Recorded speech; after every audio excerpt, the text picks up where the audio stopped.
வருஷத்துக்கு ஒரு தடவை சாமி கும்பிடுறோம். அது நல்லா கும்பிடுறது இல்லையா? இது நம்ம குலசாமி வரமாக்கும். பாப்போம்.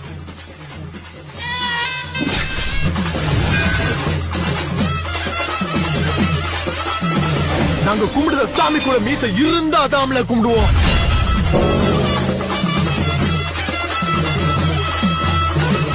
தென்பாண்டிய சிங்கவர 5 நிலை மரவர் நாடு கொண்டு ஊதி போர் முரசு கொட்டி சங்ககால பாண்டியனின் போர நினைவு கூடுற மாதிரி ஒட்டுமொத்த தமிழ்நாடு திரண்டு வந்து நிற்குது.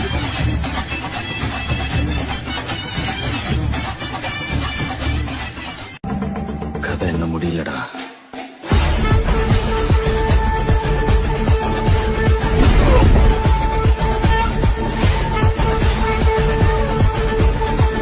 ஒவ்வொரு கதையிலையும் விஷத்தை கக்கிற ஒரு கெட்டவன் இருக்கிற மாதிரி இந்த கதையில கூட ஒருத்தன் இருந்தாமா.